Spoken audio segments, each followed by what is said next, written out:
Student, आज मैं काफ़ी समय बाद आप लोगों के लिए एमपी जीएस का वीडियो लेकर आया हूं, जिसमें मध्य प्रदेश के प्रमुख व्यक्तित्व पर मैं वीडियो लाया हूं और भी कई इस पर वीडियो बनेंगे कंटिन्यूस रूप से आप लोगों के लिए।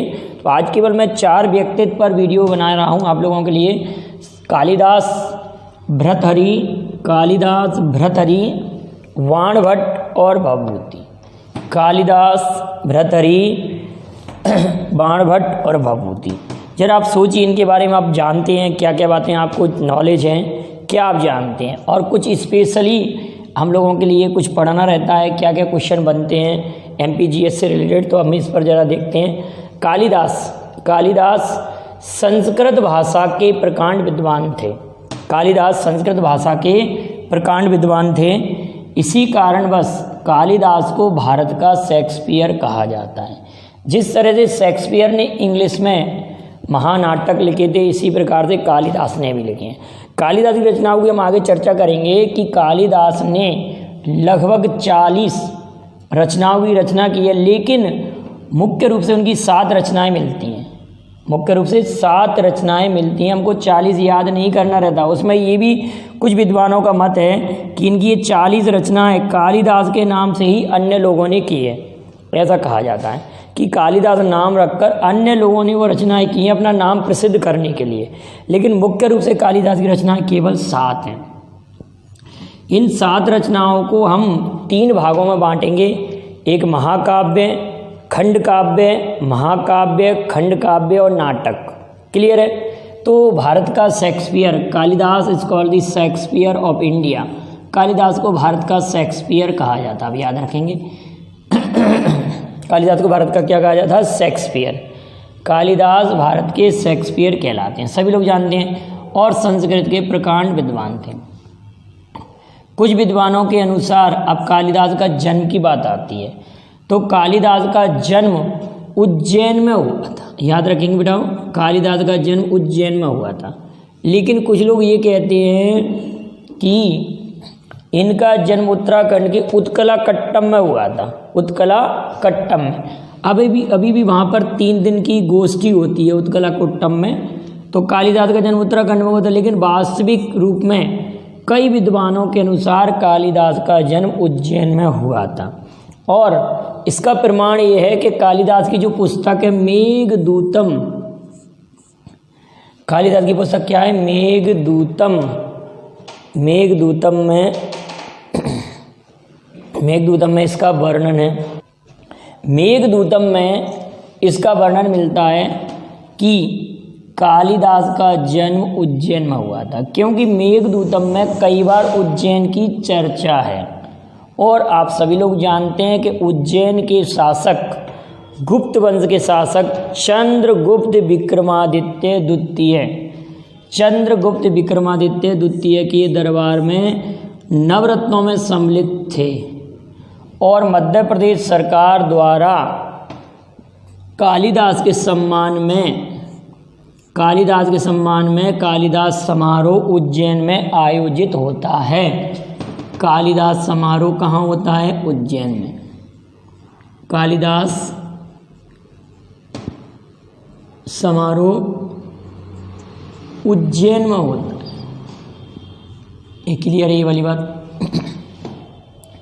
अगली इंपॉर्टेंट बात ये आएगी कि कालिदास के नाम पर ही मध्य प्रदेश सरकार द्वारा कालिदास सम्मान प्रारंभ किया, जो 1980 से प्रारंभ हुआ था। क्लियर बेटा? इतनी बात यहाँ तक। अगली इंपॉर्टेंट बात है कि कालिदास का नाम कालिदास क्यों पड़ा। तो कालिदास का रियल नेम कालिदास नहीं था। आप लोग ध्यान रखेंगे कि कालिदास बहुत मूर्ख व्यक्ति थे और एक विदुमिता नाम की एक महिला थी, काफ़ी विद्वान महिला थी। इसका ये मानना था कि जो मुझे शास्त्रार्थ में हरा देगा उसी से मैं शादी करूँगी। एक कहानी आप सुनिए जरा, आपको थोड़ा इंटरेस्ट आएगा। ये विदुमिता नाम की एक महिला थी, इन्होंने कहा कि जो मुझे आप शास्त्रार्थ में हरा देगा उसी से मैं शादी करूँगी। और एक गूढ़ रूप में क्वेश्चन पूछती थी, मतलब मौन रह के क्वेश्चन पूछती थी। तो लोग बागों ने ये सोचा कि क्यों ना कि इनके सामने ऐसे मूर्ख को पेश किया जाए और फिर ये लोग लेके आए कालिदास को। कालिदास क्या था कि जिस पेड़ पर बैठे हुए थे उसी पेड़ की डगाल पर बैठे हुए थे, उसी डगाल को वो काट रहे थे। जैसे यहाँ पर बैठे हैं तो यहाँ पर काट रहे हैं। तो लोगों ने देखा कि इससे बड़ा मूर्ख व्यक्ति कौन होगा कि इस डाल पर बैठा है इस पर, और यहाँ पर इसको काट रहा है। तो उसको ले गए उनके पास। तो बस क्या है, उन्होंने कई प्रकार के क्वेश्चन किए। उसमें एक क्वेश्चन ऐसा भी था कि उन्होंने हाथ की 5 उंगली दिखाई विदुमिता ने, ऐसे करके हाथ की 5 उंगली दिखाई विदुमिता ने। तो कालिदास ने क्या कहा, उन्होंने उंगली दिखाई, कालिदास ने ऐसे दिखा दिया। तो विदुमिता ने सोचा कि ये बहुत प्रकांड विद्वान व्यक्ति, ये बोल नहीं रहा, मेरे जैसा ही विद्वान है, तो ये बोल नहीं रहा, इसका मतलब है ये हाथ का ये बताना चाह रहा है कि इंद्रियां 5 हैं लेकिन वो एक बस में कर सकते हैं उनको, इंद्रियों को, लेकिन वो एक बस में कर सकते हैं। तो इन्होंने सोचा कि ये प्रकांड विद्वान है, तो इनसे शादी कर ली। जब उनको बाद में मालूम चला कि ये तो महामूर्ख व्यक्ति है, तो इनको घर से निकाल दिया गया, कालिदास को। फिर कालिदास ने काली माँ की भक्ति की और ज्ञान पाया। फिर इसके बाद में जब ये घर पर पहुँचे तो इनको ससम्मान इनको रखा गया, और ये जीवन पर्यंत अपनी पत्नी को गुरु के रूप में मानते थे, मार्गदर्शक के रूप में मानते थे कि उनके धिक्कारने पर ही इतने बड़े पद पर पहुँचे। इन्होंने माँ की भक्ति की, काली माँ की भक्ति की, और इतने प्रकांड विद्वान बने। तो आप कह नहीं सकते बेटा जीवन में क्या क्या, किसके जीवन में क्या परिवर्तन आ जाए। तो ये थोड़ा सा वाक्य था, और ये किंवदंती है, कहीं ऐसा वर्णन मिलता नहीं है। ये किंवदंती आप जानते हैं कि कोई कहानी के रूप में किसी से कहा जाता है, वो किंवदंती है। तो कालिदास के बारे में ये बात क्लियर है। अगली बात देखते हैं। ये चंद्रगुप्त विक्रमादित्य द्वितीय के नवरत्नों में सम्मिलित थे, और चंद्रगुप्त विक्रमादित्य गुप्त वंश के शासक थे। और गुप्त वंश के बारे में आप जानते हैं, भारतीय इतिहास का स्वर्ण युग भी कहते हैं गुप्त वंश को। गुप्त वंश को भारतीय इतिहास का स्वर्ण युग भी कहते हैं, और श्री गुप्त इस वंश के संस्थापक थे। आगे हम गुप्त वंश जब पढ़ाएंगे तो उसका डिस्कशन करेंगे। अब अगली बात आती है चंद्रगुप्त विक्रमादित्य द्वितीय के नवरत्न। यहाँ पर पॉइंट लिखा हुआ है चंद्रगुप्त विक्रमादित्य द्वितीय के नवरत्न। तो इन नवरत्नों को अभी आप याद कर लेंगे, हिस्ट्री में हमको मदद मिलेगी।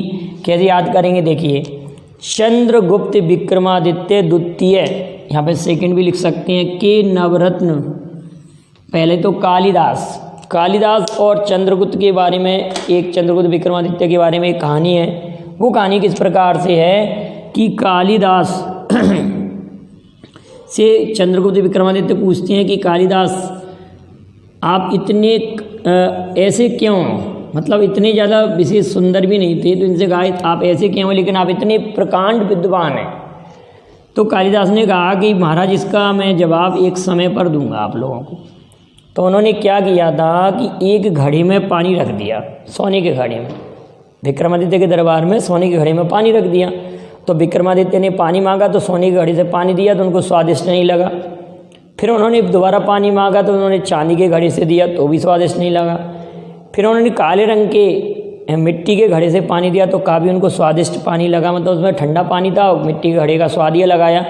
तो उन्होंने कहा विक्रमादित्य ने कि ये किसका पानी है। तो उन्होंने कहा महाराज मैंने आपको सोने चांदी के घड़े से पानी दिया, और फिर मिट्टी के घड़े से जब पानी दिया तो आपको पानी मिट्टी के घड़े का अच्छा लगा।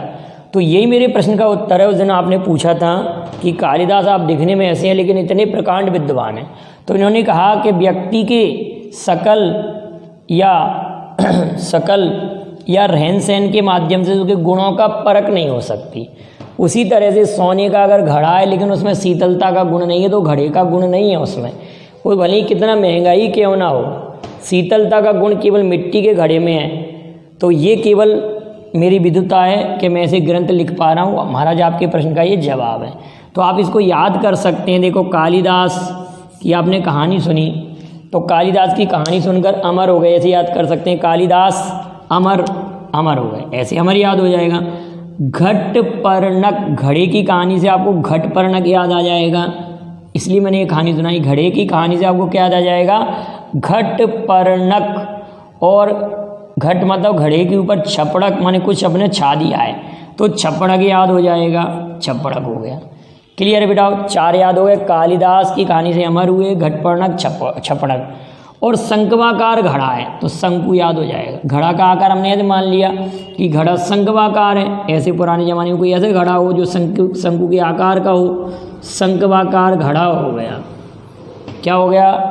घटपर्णक, छप्पणक, अमर सिंह, अमर हो गए, कालिदास, शंकु।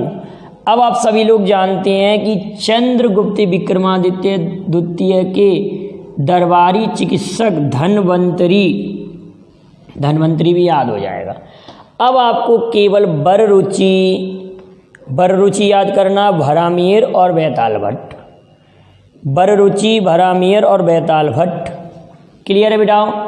ये आपको 3 विद्वानों के नाम और याद करने हैं।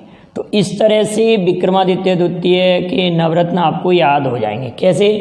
कालिदास, अमर सिंह, घटपर्णक, छप्पणक, शंकु। कितने याद हुए? क्लियर है बेटा? और बररुचि, बैताल भट्ट, भरामीर और धन्वंतरी। कालिदास की रचनाओं की बात करते हैं। कालिदास की रचनाएं 7 प्रमुख रचनाएं 40 मानी जाती हैं, लेकिन ये अन्य कवियों ने इनके नाम से लिखी हैं। 7 रचनाएं कालिदास की हैं, जिसमें महाकाव्य हैं 2। महाकाव्य में आप कहेंगे रघुवंशम, रघु और कुमार, रघु कुमार से याद रख लेंगे, रघुकुल के कुमार, रघुवंशम और कुमार संभव। खंड काव्य मेघदूतम और ऋतुसंहार, मेघदूतम और ऋतुसंहार। नाटकों में अभिज्ञान शकुंतलम, मालती माधव, मालती अभिज्ञान शकुंतलम, मालवी का अग्निमित्रम। मालती माधव अलग है बेटा, मालती माधव भवभूति की रचना है। मालती माधव मैंने बोला तो वो भवभूति की रचना है। मालती माधव भवभूति यहाँ पर आएगा। मालती माधव किसकी रचना है? भवभूति की। लेकिन मालवी का अग्निमित्रम कालिदास की है।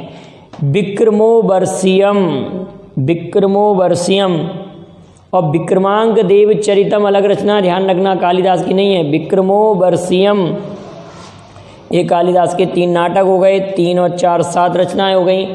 अब जरा हम इधर देखते हैं, ये मैंने रघुवंशम लिखा है। तो रघुवंशम में आप ये कहेंगे कि सर रघुवंश के लगभग 23 राजाओं का वर्णन है, जिसमें राजा दिलीप का नाम जानते हैं। दिलीप के वंशजी भगीरथ हुए थे, जो गंगा को धरती पर लाए थे। ठीक है ना? दिलीप, राजा दिलीप।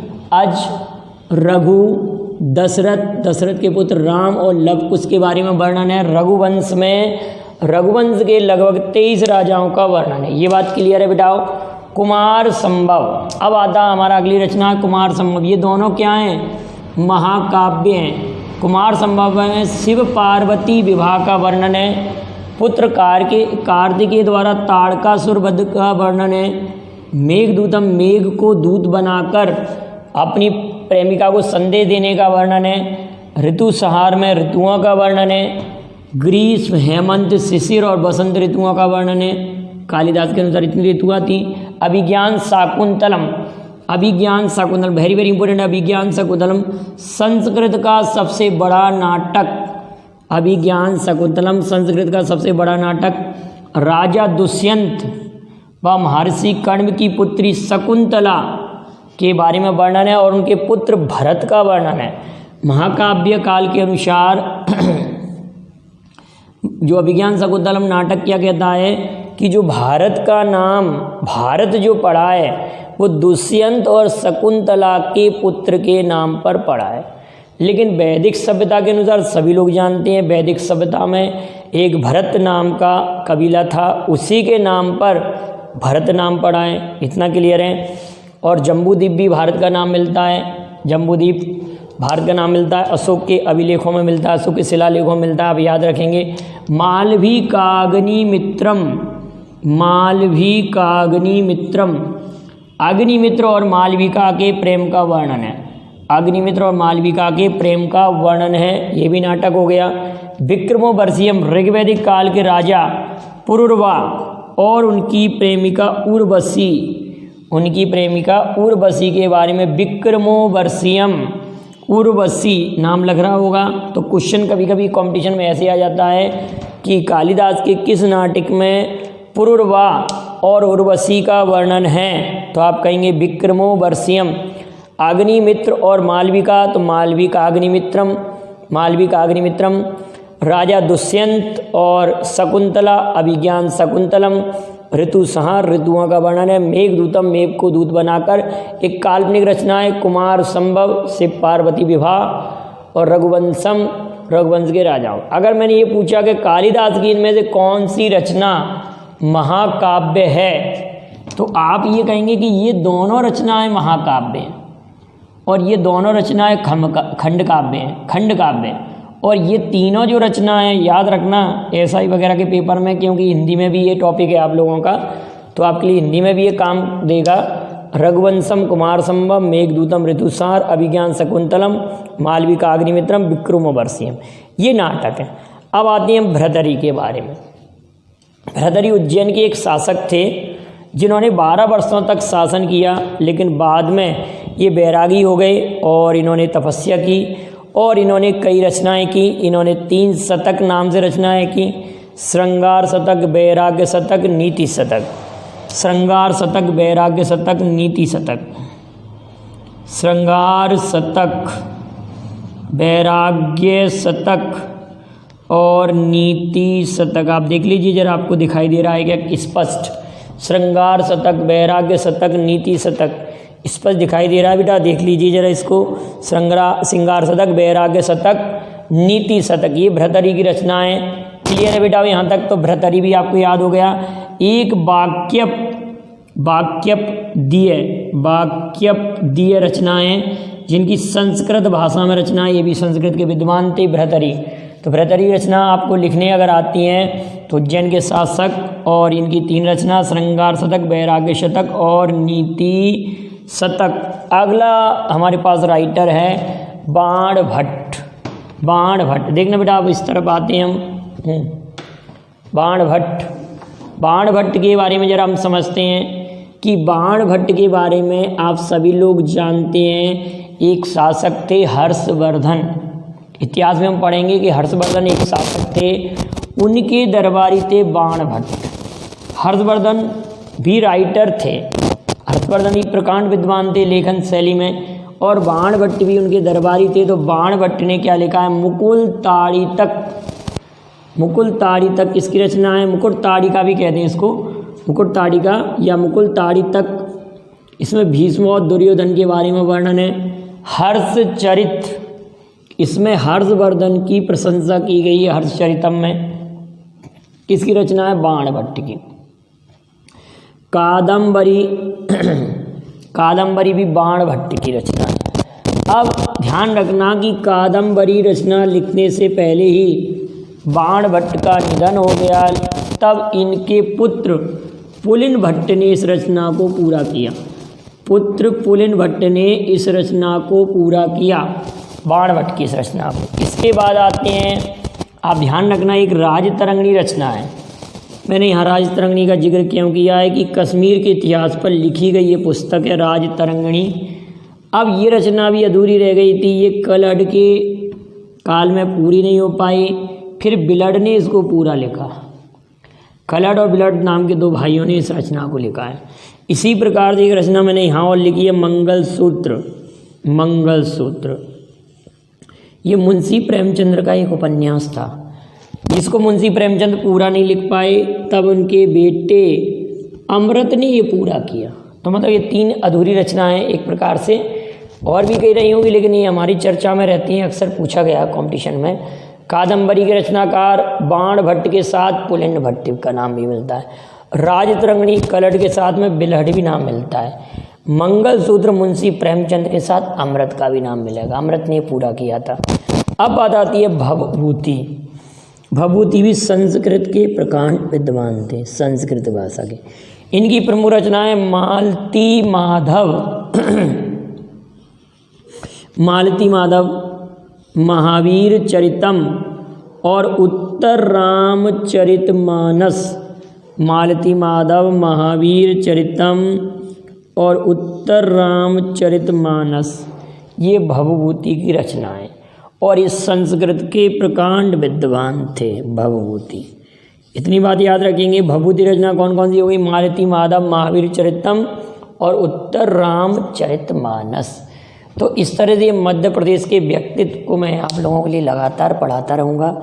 काफ़ी इम्पोर्टेंट ये टॉपिक रहेगा और जीएस की दृष्टि से, स्टैटिक जीएस की दृष्टि से भी इम्पोर्टेंट है कि भभूति रचना आपको याद रखनी पड़ेंगी, कालिदास की रचनाएं भी आपको याद करनी पड़ेंगी, भर्तृहरि की रचनाएं पूछी जाती हैं और बाणभट्ट के बारे में अक्सर पूछा जाता है। अगर पूछा जाए बाणभट्ट किसके दरबारी कवि थे तो हर्षवर्धन। हर्षवर्धन के बारे में एक बात और याद रखना कि हर्षवर्धन वो शासक था जिन्होंने अर्धकुंभ की शुरुआत की थी, अर्धकुंभ की शुरुआत। और अब आप एक क्वेश्चन का आंसर कमेंट करेंगे कि भारत में कितने स्थानों पर कुंभ का मेला लगता है, उन स्थानों के नाम और नदियों के नाम आप आवश्यक रूप से कमेंट करेंगे। और वीडियो पसंद आए तो लाइक शेयर कीजिए। Thank you very much. जय हिंद, जय भारत। और आप स्क्रीनशॉट ले लें इसका।